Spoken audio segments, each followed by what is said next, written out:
The oak door clicked shut with the sound of a coffin sealing.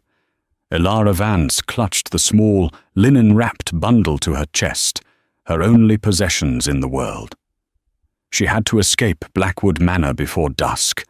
Every instinct screamed that the cold, silent Duke, Julian Ashford, was watching her every move.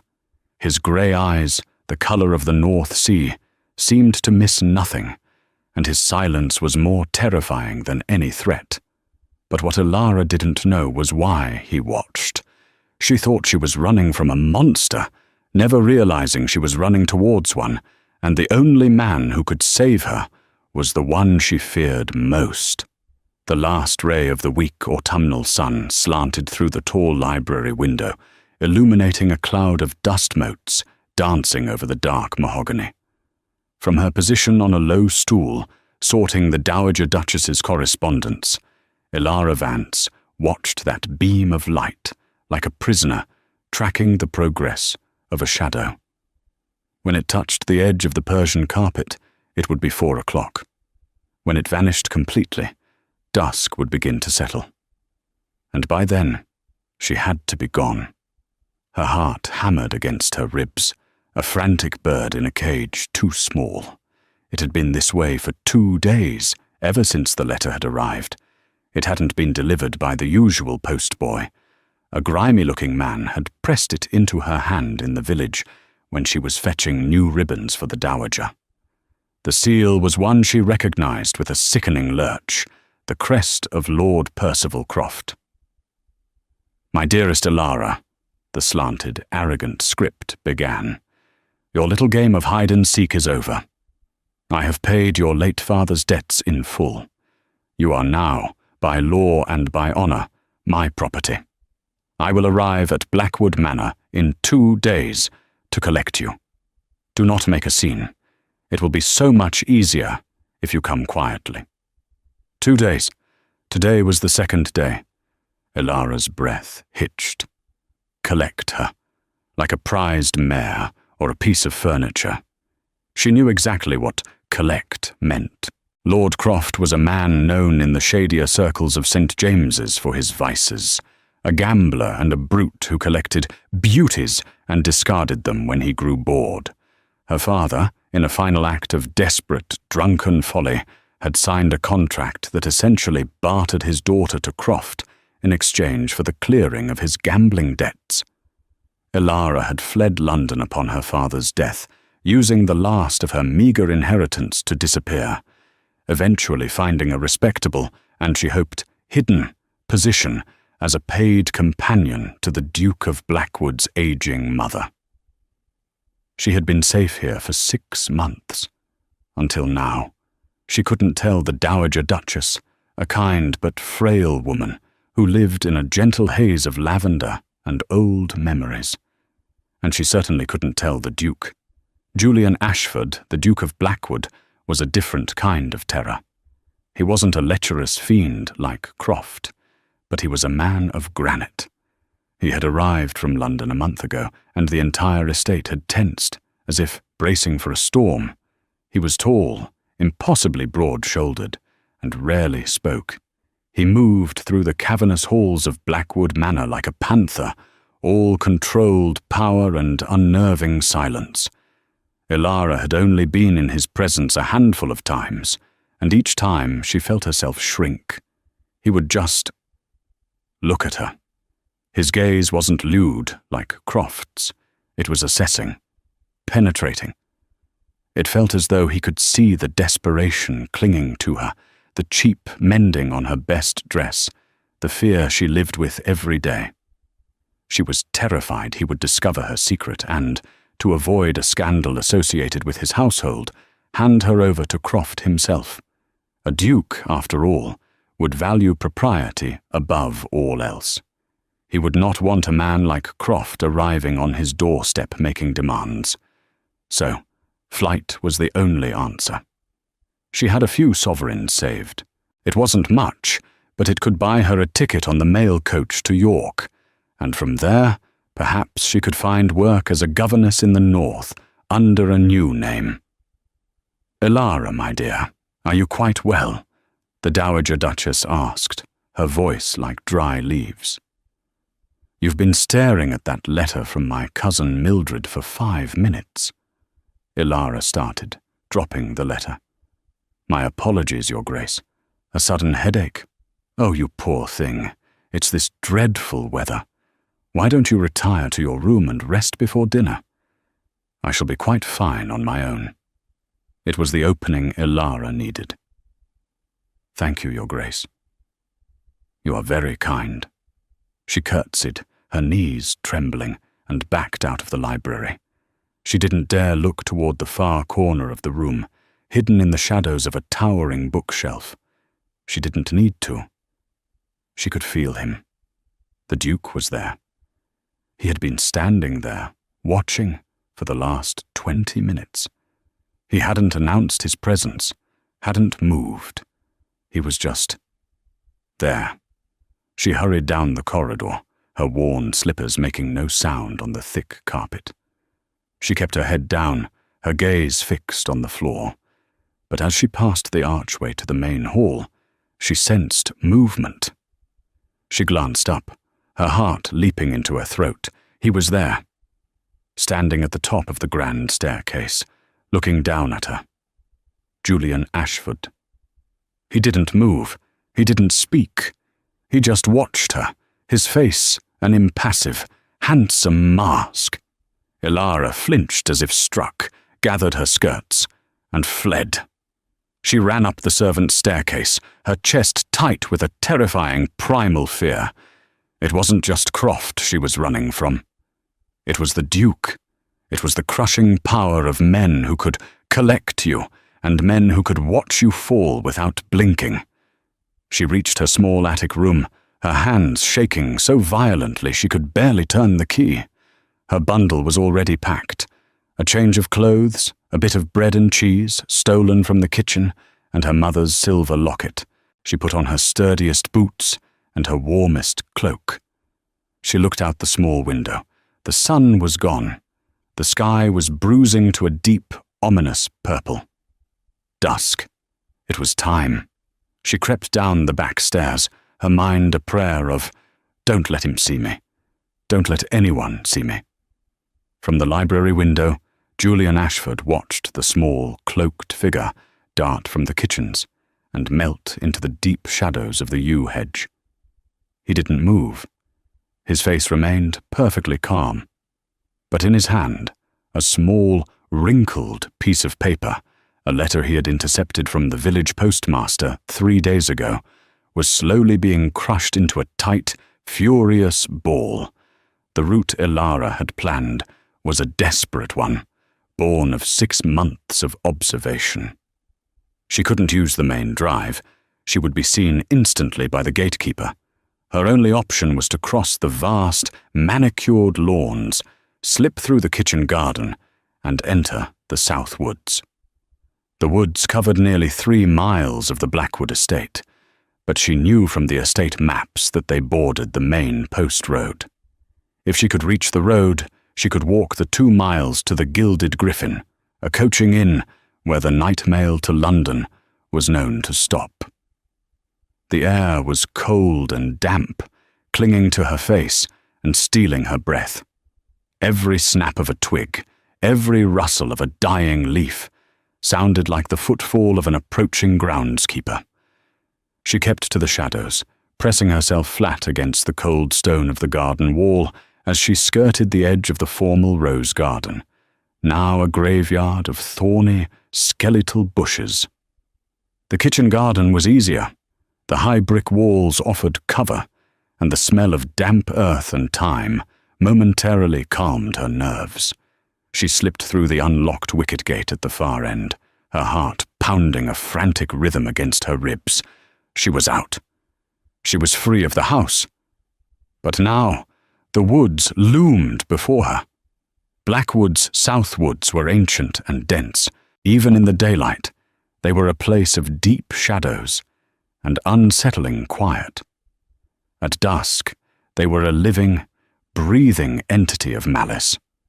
The trees, mostly ancient oaks and firs, meshed their branches together overhead, forming a canopy that swallowed the last of the twilight. Elara paused at the tree line, her courage wavering.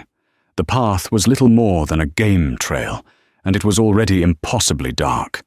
She thought of Lord Croft's cruel mouth and the deadness in his eyes. She thought of the Duke's cold, assessing stare. Fear of the known propelled her into the fear of the unknown. She plunged into the darkness. Inside the manor, Julian Ashford set the crushed letter on his desk. He walked from the library, his movements deliberate. He passed his mother's drawing room, heard her humming softly to herself, and his expression, for a moment, tightened with a complex pain. He didn't go to the stables. He didn't raise an alarm. He simply went to a side hall, took his own heavy, dark greatcoat and a thick walking stick of Irish blackthorn from the stand. He opened the side door and stepped out into the twilight, pulling the door closed with a soft, definitive click. He didn't follow her path toward the kitchen garden. He knew a better way. He strode across the east lawn, his long-legged, athletic pace eating up the ground. He moved with the confidence of a man who had hunted these woods, and indeed owned them since he was a boy. He entered the woods at a point several hundred yards south of where Elara had gone in, taking a straighter, cleaner line. He made almost no sound. He knew where the ground was soft, where the dry leaves had piled. He knew which branches to duck, which roots to avoid. He was not hunting her. He was, as he had been, for the past month, simply watching. He had known about Elara Vance from the beginning. His London agents had informed him of her father's debts and the contract with Croft. His own mother, in her innocent letters, had prattled on about her dear, sweet companion, so refined, but so very sad. When Julian had arrived at Blackwood, he hadn't found the conniving, social-climbing creature he expected. He found a young woman with the haunted eyes of a hunted deer, a woman who worked tirelessly for his mother, who never complained, and who flinched if he so much as entered a room. He had intercepted Croft's letter, and a cold, protective fury he hadn't known he possessed had settled over him. He knew Croft. He knew the man's reputation at clubs like the Harrow Club in London. He was a predator. Julian could have locked Elara in her room for her own safety. He could have confronted her, but he had seen the desperate, proud terror in her eyes. She saw him as just another cage, and the thought had filled him with a strange, aching frustration. If he locked her up, he would be no better than Croft.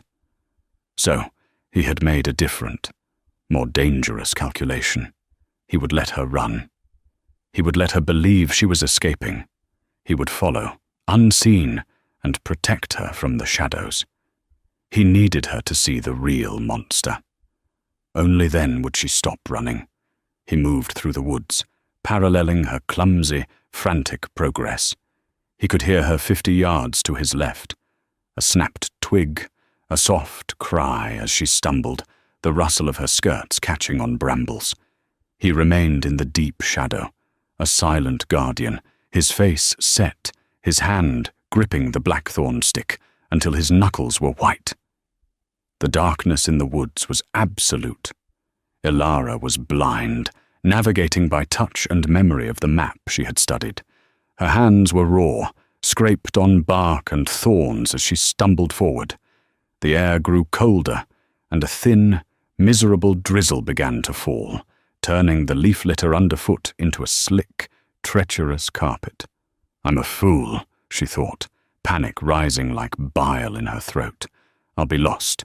I'll freeze to death, or Croft will find me in the morning." And then she heard it. It wasn't the sound of an animal. It was too deliberate. A steady, measured crunch, crunch, crunch. It was a footfall. Someone was behind her.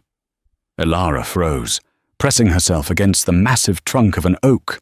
She held her breath, straining her ears. The rain muffled the sound, but it was there, moving through the woods to her left. It wasn't frantic, like hers. It was calm, measured, inexorable. It was following her. Her blood turned to ice. It was him, the Duke. He hadn't raised the alarm. He hadn't sent the groundskeepers. He had come himself. A new, more potent terror seized her. This was worse than being dragged back to the house. This was a game. He was toying with her, letting her run herself to exhaustion in the dark before he claimed her, like one of his hounds cornering a fox. Why? As a punishment for her audacity? To humiliate her? Tears of pure, unadulterated terror streamed down her face, mixing with the cold rain. "Please," she whispered into the void. "Please, just leave me be." The footsteps paused, as if the listener had heard her. A twig snapped, closer this time. Ilara bolted. She abandoned all pretense of stealth, scrambling through the undergrowth, heedless of the branches that tore at her cloak and hair. She sobbed as she ran, a choked, desperate sound. She could hear him behind her, his pace quickening, but still maintaining that terrifying, steady rhythm. He wasn't running. He was loping, effortlessly. She tripped over an exposed root, falling hard onto her hands and knees. The impact knocked the breath from her. The bundle of her possessions scattered, the bread and cheese rolling into the mud. She lay there, defeated, weeping, waiting for the heavy hand to fall on her shoulder. She waited. 1 second. 10. A full minute. Nothing. Slowly, painfully, she got to her feet. She was shaking from head to toe. She looked back into the impenetrable darkness. There was no one there, but she could feel him. He was just beyond the range of her sight, watching her, waiting. "What do you want?" she screamed into the woods, her voice cracking. "Why are you doing this?" Only the sound of the rain answered. This was a new, refined form of cruelty. He wasn't just going to stop her. He was going to break her mind first. A new resolve, born of sheer, defiant anger, straightened her spine. She wouldn't give him the satisfaction. She wouldn't be his broken toy. She fumbled in the mud for her locket, ignoring the lost food, and pushed forward. She no longer cared about the noise she was making. She had to get to the inn. She had to get to the road. She would rather face 100 drunken coachmen than the cold, silent malice of the Duke of Blackwood. She ran for what felt like an eternity, her lungs burning, her ankles twisting. The sound of his pursuit remained, a ghostly echo of her own panic, always just behind her, always just out of sight. Just as she felt her legs would give out, she saw it. A break in the trees. And beyond it, faint and flickering, a light. The edge of the woods. The road. She burst through the final line of trees, stumbling out onto the muddy post road. The rain was heavier now, a driving, cold sheet. Across the road, its windows glowing a hazy, welcoming yellow, was the gilded griffin. She almost collapsed in relief. She had made it. She had beaten him. She pulled her hood low, hiding her face, and ran across the road, shoving open the heavy oak door of the inn and tumbling inside, out of the rain, out of the darkness, and away from the man in the woods. 50 yards back, hidden by the trunk of a great yew, Julian Ashford stood and watched her go in. He didn't move. He just watched the door swing shut. His face was grim, his eyes fixed on the inn. He pulled his collar tighter against the rain and stepped out of the woods, not toward the inn's front door, but toward the dark, shadowed stable-yard at its side. The first part of his gamble was over. The second, and most dangerous, was about to begin. The common room of the Gilded Griffin was a haze of pipe smoke, steam, and the smell of wet wool and spilled ale. It was crowded and loud. A group of rough-looking drovers occupied a table near the fire, their laughter coarse. A few travelling merchants talked in low tones in a corner, and the innkeeper, a heavy-set man named Mr. Barlow, polished a tankard with a dirty rag, his expression sour. Elara's entrance caused a momentary lull. Every man in the room turned to look at the rain-drenched, mud-streaked, and clearly terrified young woman standing in the doorway. She shrank under their gazes, her false courage evaporating. She hurried to the bar, keeping her voice low. "Please, sir, the mail coach to London. When does it arrive?" Mr. Barlow looked her up and down, his eyes lingering on the good quality of her, now ruined, cloak. "Should be here in the hour, if the road ain't washed out. Got money for the fare?" "Yes, of course," Elara said, her hand flying protectively to the small purse tied at her waist. "Well, you can wait by the fire, then, if you're buying something." A cup of tea, please." He grunted and turned away. Elara, feeling the eyes of the drovers on her back, moved to the darkest, most remote table in the room, huddled against the wall. She pulled her hood so far forward, only her nose and mouth were visible. She sat, trembling, trying to catch her breath. She had escaped. She was away from the Duke. She was safe. The relief was so profound, it was almost painful. She just had to wait 1 hour. The door of the inn opened again, letting in another blast of wind and rain. Elara didn't look up, pressing herself deeper into the shadows. Heavy, booted footsteps crossed the floor. They stopped, right in front of her table. "Well, well, look what the storm washed in." The voice was sickeningly familiar. It was cultured, with a lazy, arrogant drawl that she had prayed every night for 6 months she would never hear again. Elara's head snapped up. Lord Percival Croft smiled down at her. He was immaculately dressed, despite the weather, in a many-caped greatcoat of expensive blue wool. His blonde hair was perfectly coiffed, and his handsome face was, as always, marred by the cruel, self-satisfied smirk. 2 burly men, clearly hired muscle, stood behind him.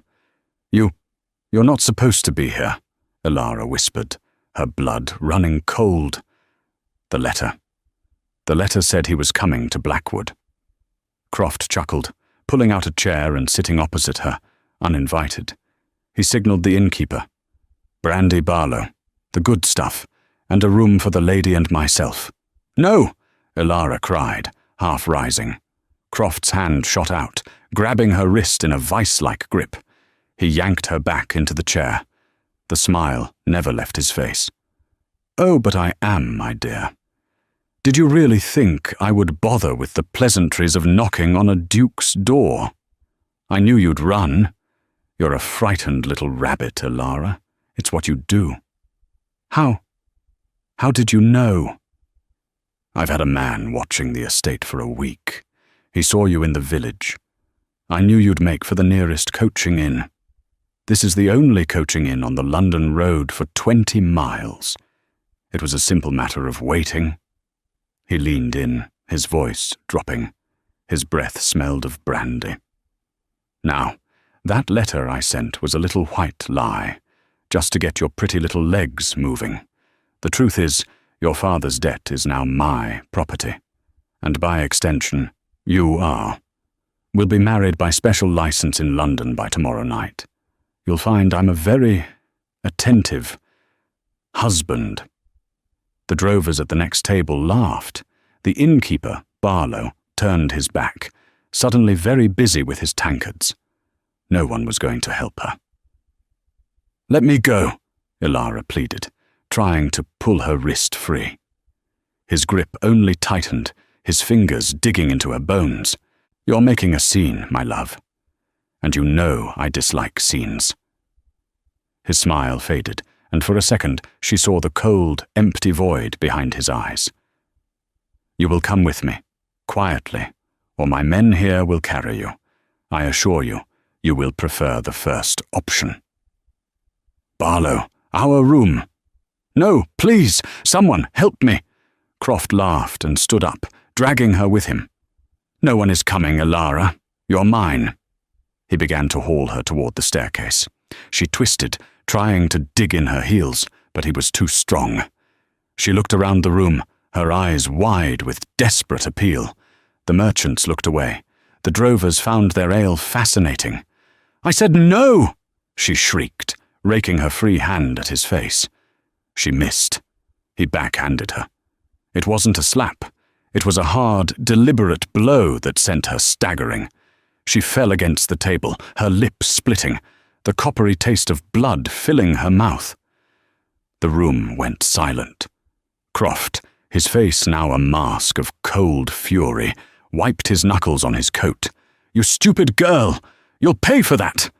He reached for her again. Boom! The front door of the inn didn't open.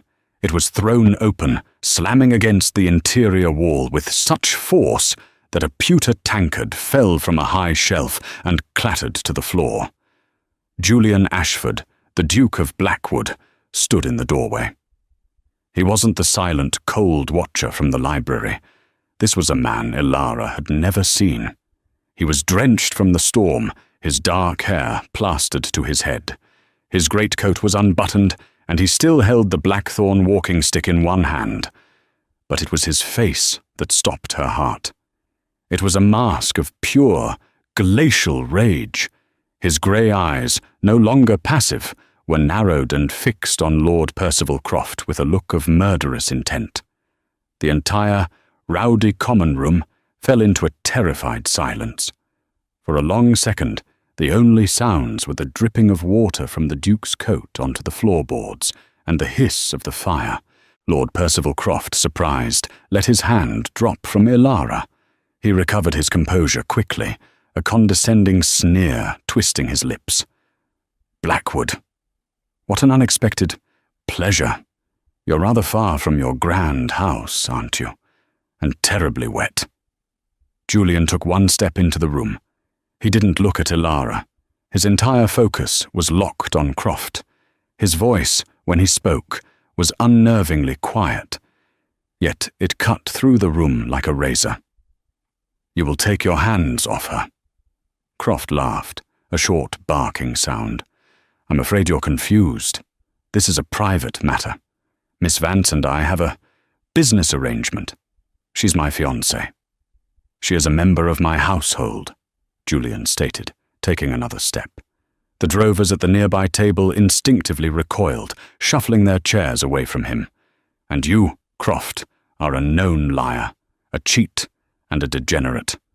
I am familiar with your reputation at the Harrow Club.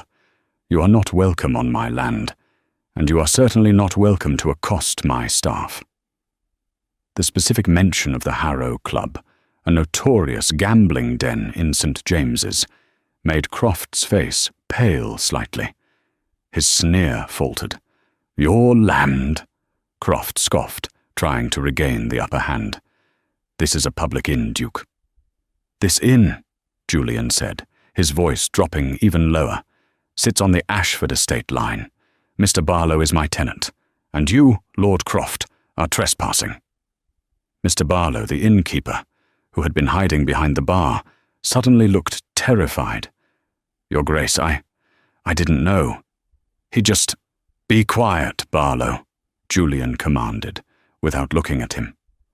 Croft's two bodyguards, who had been lurking by the door, now moved forward, flanking their employer. They were big men, built for breaking legs. This is not your concern, Blackwood, Croft spat, his arrogance returning with his muscle. I have a legal, signed contract from her father. She belongs to me. Now, I will thank you to return to your castle and leave me to my fiancé. He made the mistake of reaching for Elara again. It happened faster than Elara could process. Julian moved. He wasn't a duelist, practicing foppish lunges. He moved like a brawler, but with the lethal grace of a predator. He crossed the remaining 10 feet in 2 long strides. The first bodyguard stepped up, raising his fists. Julian didn't slow down.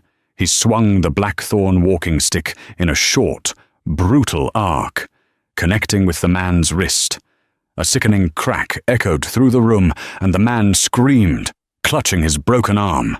The second man lunged. Julian pivoted, driving the steel-capped end of the stick into the man's solar plexus. The man folded like a piece of paper, collapsing to the floor, all the air driven from his body in a whoosh. It had taken less than 3 seconds. Croft, his face white with shock and rage, scrambled backward, fumbling inside his coat. He pulled out a small, silver-inlaid flintlock pistol. "Stay back, Blackwood. I'll see you hanged for this." He raised the pistol, his hand shaking. Julian stopped, 5 feet away. He looked at the pistol, then at Croft's face. He smiled. It was not a pleasant expression. "You won't shoot," Julian said calmly. "I will. I swear to God, I will." "No, you won't. Because you are, above all things, a coward, Percival. You only prey on those weaker than yourself. On women. On desperate men. You're a vulture. But you will not fire that pistol at a Duke of the Realm in a room full of witnesses. Your life in England would be over." He took another, deliberate step forward. Croft's eyes widened. He was trapped. He looked at his men, one howling, the other wheezing on the floor. He looked at the terrified patrons. He looked at the Duke, who was now close enough to touch. Julian's hand shot out, not for the gun, but for Croft's cravat. He grabbed a fistful of expensive silk and linen and slammed Croft backward against the wall. The pistol discharged, the sound deafening in the small room. The ball buried itself harmlessly in a ceiling beam. Before Croft could react, Julian landed a single, perfectly placed punch. It was not a gentleman's slap. It was a closed fist, bare-knuckle blow to the jaw that snapped Croft's head back against the wall. Lord Percival Croft's eyes rolled back, and he slid down the wall into an undignified, unconscious heap.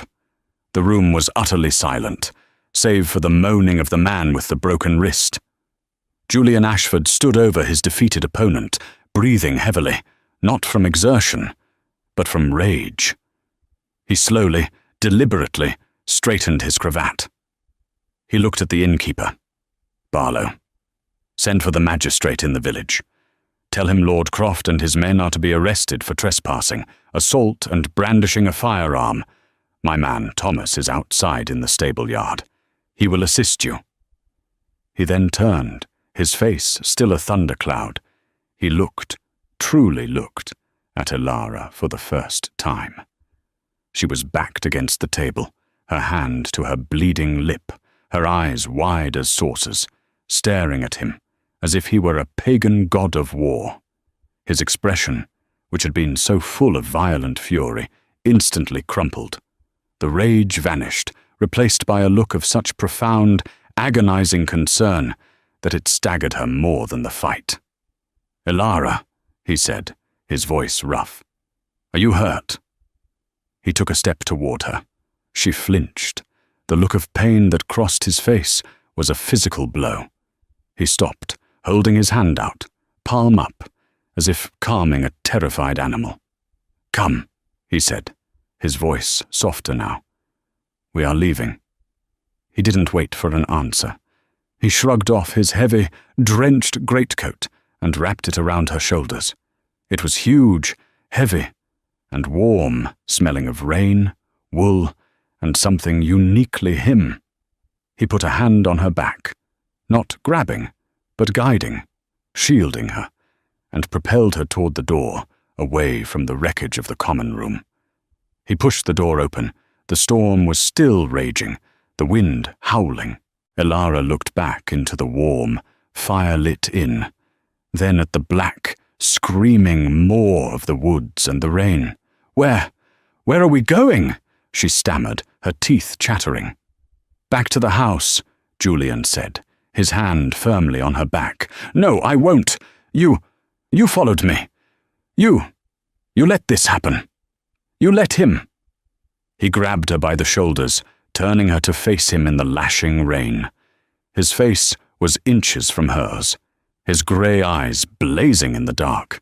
"Yes, I followed you," he bit out, his voice a raw agony that stunned her into silence. "I let it happen. And what choice did you give me? What choice, Ilara?" The wind whipped Ilara's hair across her face, stinging her eyes. The Duke's grip on her shoulders was iron, holding her steady against the gale. I don't understand," she wept, her body shaking from cold and shock. "You watched me. You hunted me through the woods. You were cruel." "Cruel," he roared, the word ripped away by the wind. "You call that cruel? I intercepted Croft's letter 3 days ago, you fool. I knew he was coming. I knew what he was. I knew he was waiting at that inn." Ilara stared at him, her mind unable to process his words. You knew? You knew he was there, and you let me walk in?" "Yes," he shouted, his face tormented, "because you were running from me. Don't you understand? For a month I've watched you. I've seen you jump if I enter a room. I've seen you bolt down corridors. You look at me with the same terror you save for him." His voice cracked, the raw emotion in it shocking her to her core. "If I had confronted you at the house, if I had locked your door and told you I would handle it, what would you have thought? That I was just another jailer? A more powerful version of Croft, claiming you for my own. You would have spent the rest of your life hating me, fearing me, believing I had trapped you." He released her shoulders, running his hands through his wet hair in a gesture of pure, desperate frustration. "I couldn't. I wouldn't do that. I wouldn't be that man to you." He turned away from her, staring into the blackness of the woods. "So I made a choice. A terrible, damnable choice. I let you run. I let you think you had escaped. I had to let you see the real monster. I had to let you see the prison you were running to. I had to. I had to let you see the difference." Ilara's legs gave out. She sank to her knees in the mud of the road, the Duke's heavy coat pooling around her. He had known. He had known, and he had followed her. The watcher in the woods. He hadn't been hunting her. He had been guarding her. Every twig snap, every rustle, every time she felt his presence. He wasn't toying with her. He was staying just close enough to intervene. He had let her go into the inn, but he had been right behind her, waiting in the stable yard with his man, listening, waiting for Croft to reveal his hand and show his true, violent nature. He had risked her. He had risked her being terrified, even hurt, so that she would finally, truly be free of her fear. My lip," she whispered, touching her split lip. He was kneeling in front of her in an instant, his hands, so recently violent, now impossibly gentle as he tilted her chin to the faint light from the inn window. His thumb brushed the blood away. "I know," he said, his voice thick with self-loathing. "I was at the stable window. When he hit you, I nearly tore the place apart. I waited too long. Ilara, forgive me. I miscalculated. I never, God help me, I never intended for him to lay a hand on you. The debt," she choked out. "My father's debt. He still owns me." "No," Julian said, his voice firm. He pulled a folded document from his inside pocket. It was damp, but the ink was clear. "He doesn't. I had my solicitors in London locate the original contract. It was illegal, signed under duress, and against all usury laws. But to be certain, I bought it 2 days ago. The debt your father owed is now owed to me." Ilara's world tilted. "Then I am your prisoner." "Never." He cupped her face, his grey eyes searching hers, all traces of the cold Duke gone, replaced by a man she had never seen, a man who was vulnerable, pleading. "Ilara, look at me. The debt is paid. I have already burned the contract. You are free. You owe me nothing. He had paid it. He had followed her. He had faced down a man with a gun for her, and he was asking her for forgiveness. The dam of her composure, held together for months by terror and pride, finally broke. She let out a wrenching sob and collapsed against his chest, her hands fisting in his shirt. "I was so scared," she wept. "I was so scared of you." His arms came around her, crushing her to him. He held her tightly, burying his face in her wet hair, shielding her from the wind and the rain with his own body. "I know," he whispered, his voice her-written. "I know, and I am so, so sorry. I promise you, Elara Vance, you will never have to be scared again." He held her there in the mud and the rain for a long time, letting her cry, simply holding her as the storm raged around them. Finally, he lifted her as if she weighed nothing, carrying her in his arms.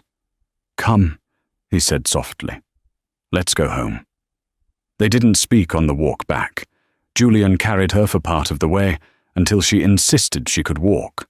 Then he kept his arm securely around her waist, his greatcoat still draped over her, shielding her. He led her on the clearer, straighter path he had taken earlier. The woods, which had seemed so full of menace, were now just woods. The darkness, with him beside her, was no longer terrifying. It was a comfort. When they reached the side door of the manor, it was nearly midnight. The house was silent. Elara expected to have to sneak in to face the scandalized looks of the servants in the morning. But as Julian opened the door, the main hall was not dark. A fire blazed in the great hearth, and Mrs. Davies, the head housekeeper, was waiting. She held a silver tray with a steaming pot of tea, a jar of balm and clean bandages. She didn't look surprised. She merely curtsied. "Your Grace, Miss Vance. A terrible night." "Thank you, Mary," Julian said, his voice weary. "Have a hot bath drawn for Miss Vance, and send word to my study when it's ready." "It's already being drawn, Your Grace, in the blue room, not her attic room." Elara looked from the housekeeper to the Duke. Mrs. Davies knew. She had been in on it. Julian saw her look. "Mary has been in my confidence. She was concerned." "I was worried sick, miss," Mrs. Davies said. Her usual stern expression softened. But His Grace was adamant. "We're just glad you're safe." After a long, hot bath that soaked the cold from her bones, Elara, dressed in a warm nightgown provided by the housekeeper, felt more human. The blue room wasn't her small attic quarter. It was a luxurious guest suite, with a soft feather bed and a roaring fire. A soft knock came at the door. It was Julian. He had also changed, and was in a simple shirt and trousers, his hair still damp. "May I?" She nodded, clutching the robe tighter. He came in, carrying the small jar of balm and a clean cloth. "Your lip," he said simply. She sat in the chair by the fire, and he knelt before her. He gently dabbed at the cut, his touch surprisingly deft. They were silent, the only sound the crackle of the fire. His proximity no longer made her want to flee. It was steadying. "Croft and his men are in the custody of the magistrate," he said, his eyes focused on his task. "He will be tried. He will not bother you or anyone else again." "You did that for me," she whispered. He finished, his fingers lingering for a moment on her jaw. "I did that for me, Elara. I will not have men like that in my world." He stood and walked to the window, looking out at the last of the storm. "You have a choice to make." Elara's heart tensed. "As I said, you are free. Completely. In the morning, I will have my carriage prepared. It can take you to London, to York, wherever you wish. I have arranged for a sum of money to be transferred to your name at a bank in London. Enough for you to start a new life, comfortably, without fear of debt. You never have to see Blackwood, or me, again. She looked at his broad back. He was offering her the very thing she had been running for. Freedom. An escape. And the other choice? She asked, her voice small. He turned to face her. The firelight caught the angles of his face. The grey eyes that she now saw were not cold, but deep. They were full of a quiet, hesitant hope. "The other choice," he said, "is that you stay." "Stay? As my lady's companion?" "No," he said, a small, sad smile touching his lips. "My mother is moving to the dower house in Bath. She prefers the climate. I find the house empty. Unbearably so." He took a step toward her. "Stay, Elara. Not as a companion, not as a prisoner. Stay as the mistress of this house. Stay as my wife." Elara's breath caught. "Your wife? A duke? You can't marry me. I am nothing. A debtor's daughter." He was in front of her now, taking her hands. "You are the bravest woman I have ever met. You are gentle and kind, and you have survived things that would have broken most people. You are everything. I have been half mad this past month, watching you, wanting to speak to you, and knowing I was only frightening you. I don't want to be the cold Duke of Blackwood, Elara. I just want to be Julian, and I want to be your Julian." He had followed her. He had fought for her. He had offered her freedom. And now he was offering her his heart. She looked up into his face, the face of the man who had stalked her through the woods, the man who had faced down a pistol for her, the man who was now looking at her as if she were the only person in the world. She saw no coldness. She saw no malice. She saw only the man who had held her in the rain. She didn't need to run to London. She didn't need to hide. She was already home. "I will stay," she whispered. The relief that washed over his face was so profound it made her heart ache. He didn't kiss her. He simply brought her hands to his lips and held them there, his eyes closing for a moment. "The sun is rising," he said, his voice thick. He led her to the window. The storm had passed. The sky to the east was a pale, clear blue, brushed with streaks of rose and gold. The first rays of a new day were touching the grounds of Blackwood Manor. The lawns, washed clean by the rain, sparkled. The woods, her former terror, were just a peaceful line of trees against the morning sky. It was no longer a prison. It was her home, and the man beside her, his hand holding hers, was not her jailer. He was her protector. Elara awoke to a sensation she hadn't experienced in years. Warmth. She was enveloped in a cloud of soft linen and down, and the scent of lavender filled the air. For a disorienting moment, she thought she must be back in her childhood home, before the debts, before the fear. Then her eyes opened. She was not in her small, cold attic room. She was in the blue room, and a bright, clear morning light was streaming through the tall windows. On the chair by her bed, where she had left it, was the Duke's greatcoat. On the nightstand sat the small jar of balm. It was real. The inn, the fight, the confession in the rain. A quiet knock preceded Mrs. Davies, who entered carrying a tray. She was smiling, a genuine, warm smile that transformed her stern features. "Good morning, miss. Or should I say, your grace to be," she said, her eyes twinkling. "His Grace is breakfasting in the morning room. He asks if you will join him when you are ready. I've taken the liberty of bringing some of your things from your old room, and a few others that might be more suitable."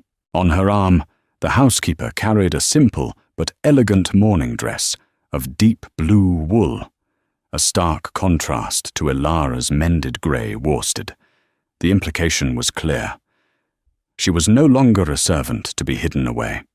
When Elara descended the grand staircase, she did not keep her eyes glued to the floor. She walked with a new, tentative confidence. Julian was waiting for her at the bottom. He wasn't wearing a formal coat, but a simple white shirt and riding breeches, looking more like a country squire than a forbidding duke. He didn't speak. He just smiled, a real, unguarded smile that lit his grey eyes. He held out his hand. She placed hers in it, and his fingers closed warmly around hers. After a quiet breakfast, a meal where Elara, for the first time, sat at the table with him, not beside it, Julian squeezed her hand. "There is one last thing we must do," he said. "My mother." Elara's stomach fluttered. What will she think?" "She will be delighted," Julian said, with a confidence that settled her nerves. "She is, in her own way, far more observant than I."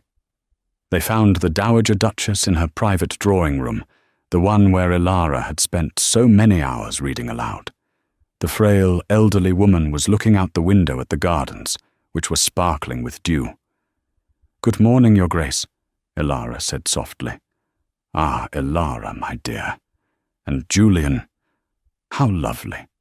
The Dowager turned, her blue eyes, faded with age, moving between them. She took in their joined hands, Elara's new dress, and the relaxed, open expression on her son's face. "My goodness," she said, her voice like dry paper. "It seems the storm last night was a rather eventful one." Julian stepped forward, drawing Elara with him. "Mother, I have news. I have asked Elara to be my wife." "And I have accepted," Elara added, her voice shaky but firm. The Dowager Duchess was silent for a moment, her gaze fixed on Elara. Then a bright, genuine smile spread across her face. She reached out and patted Elara's cheek. "Well, it's about time," she said briskly. "I was beginning to wonder if my son had any sense at all."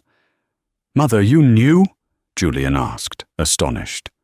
"Of course I knew," she scoffed gently. "I may be old, Julian, but I am not blind. I saw how you watched her when you thought no one was looking. And I saw how terrified you were, my dear," she said, turning back to Elara. "You had the look of a hunted doe, and I knew it wasn't an old woman you were afraid of. I am just so glad you finally decided to stop stalking the poor girl and simply tell her you loved her." She looked at her son. "You are so much like your father. You see something you want and you just watch it, silently. It's terribly unnerving, Julian. I'm glad you found a woman with the fortitude to survive it." Elara laughed, a real, bubbling sound of relief and joy. "Oh, this is wonderful," the Dowager said, clapping her hands. "A wedding? Blackwood has been too quiet for too long. Elara, my dear, you have made me very happy. You've saved my son from becoming a dreadfully boring old hermit." She pulled Elara into a surprisingly strong, lavender-scented embrace. "Welcome to the family, my girl. Truly." As Elara stood embraced by the woman who had been her employer, with the man she loved holding her hand, she looked past the Dowager to Julian. He was watching her, his eyes filled with a profound, steady devotion that finally, completely, banished the last shadow of the cold Duke from her mind. The storm was over, and the sun, it seemed, had finally come to stay at Blackwood Manor. "Thank you for joining us for this intense story of love and misunderstanding at Blackwood Manor. Did you suspect the Duke's true motives, or did you fear him right along with Elara? This drama reminds us that sometimes the person we fear the most is the one fighting hardest to protect us." If you felt Elara's terror, the tension of her escape, and the power of Julian's hidden devotion, please show your support. It truly helps our channel grow. Hit that like button so we know you enjoyed it, and share this video with a friend who loves historical drama and unexpected twists. Most importantly, if you haven't already, please click subscribe and ring that notification bell. We have new, heart-stopping stories coming every single week, and you won't want to miss a single one. Comment below with your thoughts on Julian's Gamble. Thank you for watching, and we'll see you in the next story.